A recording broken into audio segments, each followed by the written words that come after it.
always a pleasure seeing you. And it's funny. Well, first off, congratulations, Canada's Walk of Fame. That was the last time I got a chance to see you and the boys. How did that feel, man? In having such a great honor for Glass Tiger. It was great, pal. I mean, corny and sort of cliche as it sounds, I took it more as a opportunity to thank my family and family and friends, people who'd helped and sacrificed through the years, because it really is a legacy award. And I just I kind of rolled with it myself. I take it in stride, but I really enjoyed the opportunity to thank them. I did too. And it's funny because it wasn't until afterwards where it really was kind of hitting me because I'll just talk about the band because I loved everybody who I had the chance to talk to, you know, but it's crazy for me to think about, and I said this actually to the guys over at Platinum Blonde just a little while ago. I said this to them. For a guy who back in the 80's had his carefree Jerry curl hair and his double black belt and his parachute pants and red and white Nikes and my Japanese written shirt, with no sleeves, okay, and my one glove, driving my 86 Bluebird T-Bar Camaro, blaring your music. To think at that point in time that I would know you as a friend, and the same thing with them, still freaks me out because you guys, to me, are icons, and I can consider you a friend. It's crazy for me, man. When fans like myself have that kind of connection, because you guys meant so much to us back then, especially because Well, you broke so much ground. It's a two-way street, really, because on the one hand, bands like Platinum Blonde and all these bands, Simple Minds, Tears for Fears, Glass Tiger, I can only speak for Glass Tiger. We have such a connection with certainly certain fans who have just been there since the beginning, and I certainly remember you well with your one glove for sure. And then also the other side of the coin is I've experienced that as well with the likes of Rod Stewart and Julian Lennon and Bryan Adams and people that I admired and followed their music and became a pal. It's I know that feeling as well, so it's interesting. It really is, and the nostalgia is so important, especially I think when COVID hit. I know for myself, I literally was just downloading all that music, your music, their music. Like it was just so important for me to have that because it was such a comfort. And that comfort is going to be on stage. And you're going to help present, you're going to represent that comfort. What is going on with you concert wise? Because this also is a reflection of something you released a while ago, too. Right. So I am a product of the late 60s, into the 70s musically. And then I always say the 80s found me. So I come out of a sort of, a kind of dark, I mean, there was great music in the 70s, but it was a bit darker.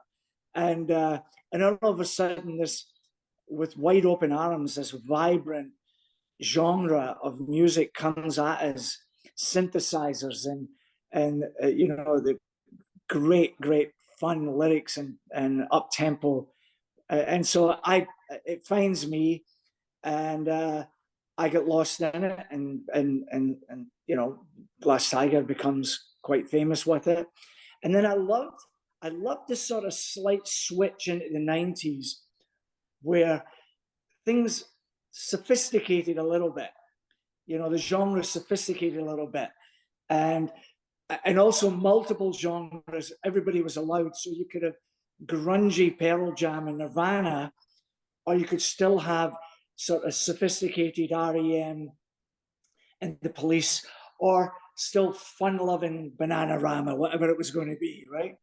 And so I now go on stage, Rudy with Glass Tiger, and I'll say to an audience, how many people have seen us before? And only about a third of the audience puts their hands up. Okay, of the you guys that put your hands up, how many saw us in 1986? Boom, fraction. So this tells me that you're here because of your parents or whatever. You're discovering this genre of 80s into 90s music, including my own that I did in the 90s. And that was what inspired me to say, I could take this out there and this could be a ton of fun. Hopefully they're getting a vocalist at the top of the game and a band, a killer band, and all these hit songs being played as close to the original as you could want, but it's still me performing it for you. What are some of those songs? Oh my goodness me, we've got, well, I'll tell you the bands. We've got The Cure, The Cult, In Excess, REM, Pearl Jam, Tragically Hip, Tina Turner, Midnight Oil, John Waite, Robert Palmer. You know, it's fantastic. All the classic songs you would want.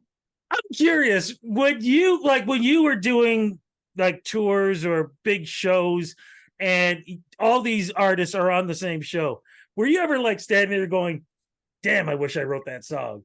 Or, of course, geez. of course you do. And I mean, really, one of the highlights of my life was getting taken to meet Paul McCartney.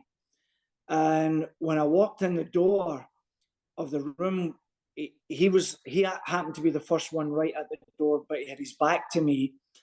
And the record rep looked over his shoulder and saw that I had entered the room and said, oh, Paul, here's Alan that I was telling you about. And Paul McCartney turned round, and as he put his hand out to say hello, he went, don't forget me when I'm gone. And that blew my mind, you know? So everybody knew what was going on in those days. You know, when Don't Forget Me When I'm Gone went #1, I mean, it was Elton John and Culture Club and Paul McCartney and all. So everybody's Madonna, everybody's watching each other.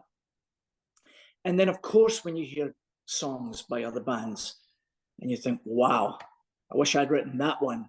So you can only hope that there's the occasional one that they might have said, wow, I wouldn't have minded having Don't Forget Me When I'm Gone or Someday in my bag of tricks. So do I get to say you get to reinterpret these songs the way you want to sing them in this show, or are we going to hear them the way we expect to hear them? You're going to hear them the way you would expect to hear them. And if you dig Alan Frew's voice and you enjoy it, and it is a little bit like turning the clock back, because I used to do that in the bars, really, right? I was in a bar band, and we did The Police, and we did U2, and we did Simple Minds, and so it is like turning the clock back. I get to perform them as close to the originals. Obviously, if I do Simply the Best by Tina, it's Alan singing it, but even the presentation of the song is as you would hope it would be. Is this also not just a salute to the 80s, 90s, a bit of the 70s too, but is this a salute to the Rewind cassette album you put out a while ago? Yeah, I mean, it's obvious here you and I are having this conversation almost 2024, and the idea of rewinding to go find these great tunes and these great artists, it just seemed a kind of obvious choice of words. You know, I happen to think that the eras have now become classic. They truly are classic. And when I was first beginning in the late 70s, early 80s, I could never have dreamt that I was going to get the opportunity to still be with my band, Glass Tiger, touring, playing vibrantly, and then have this wonderful project to work on. I got a great story to tell you, and this is no lie. It happened to me this past week. I was in Costco. You know, Costco sells $1.50 hot dogs. So I went in there to go grab one. As I was leaving, I heard somebody was playing off of their phone, the Romantics, Talking in Your Sleep. Great 80s song. So I saw a group of people that were kids that were probably, I can call them kids, they were like 24, 25, and I thought they were playing it. As I walked by them, I turned around and realized they weren't. There was a 12-year-old with his dad. That 12-year-old was playing it. And I said, look, sorry to interrupt you guys, but, and I asked him, why are you playing that song? He said, at first I asked his dad for permission, of course, to speak to him. He's like, yeah, go ahead. And he said it's because he loved that stuff. He talked about Queen and bands from back then. And he said he just loves that music. And yeah, I said to him, my daughter's the same, Rudy. She's 18, she's 19, but since the age of 10, 11, 12, yes, she's always a little tapped into what's going on today, but primarily it's all about what came before. Yeah. She loves everything from Zeppelin to Ozzy Osbourne. She loves Ozzy. She loves That's what Queen. This kid said. This is exactly what this 12-year-old said. I'll tell you a fun story, and I told this to the guy himself. My daughter, when she was about maybe 14 or 15, she was having a girls' night up in her room, in a little sitting room that she had, her own little place, and I could hear music blasting. And I went up only to find that the girls were blasting Corey Hart, Never Surrender. And I told Corey that. I said, she wasn't blasting her daddy's music. She was blasting Corey Hart, which I think is fantastic, by the way. I love it. I love it. And so she, she and her friends just love 80s and 90s music. Okay, but here's the one thing, because again, about a few weeks ago, I was loading up a lot of 80s slow music, and I realized something.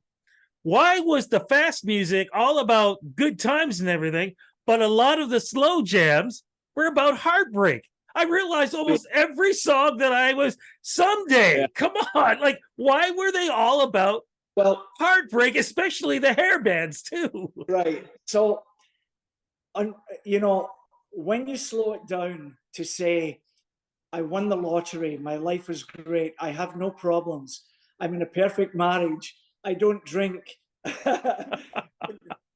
When you try and do that to a slow tempo, it doesn't work. So it's sadness sells, Rudy. Heartbreak sells, and so that's a great. Only someone as skilled as you, being around this world of music, would ask that kind of question. So. When does the tour begin, and where are we going? Well, I'm not going to tour this yet unless it's really wanted. What this is really is on on February 17th at the Opera House. I'm going to do this. This is really the first one. I did it shortly after my stroke, and people came out for 2 nights to see it at the Great Hall, and I wondered, how many people were curious just to see if I could come back. Now here we go again. This is a hard ticket sale. It's 80-90 Rewind, and if people love it and people want it, I'll take it on the road. Yeah. But right now I'm really focusing on February 17th. Merch. Are you selling 80s merch? Like, because you know how hard it is to try to find a Glass Tiger shirt, because I got to try to get it off of Amazon and stuff, and I've got other places, but I'm always afraid that's going to be some fake shirt or whatever. Right. I have some cool 80-90 Rewind merch already, and I've got some ideas for a couple of cool things. Okay, thank God. Your name's on one of them. Fantastic. Cannot wait for this. As we wrap this up, any new updated music coming from you in 2024?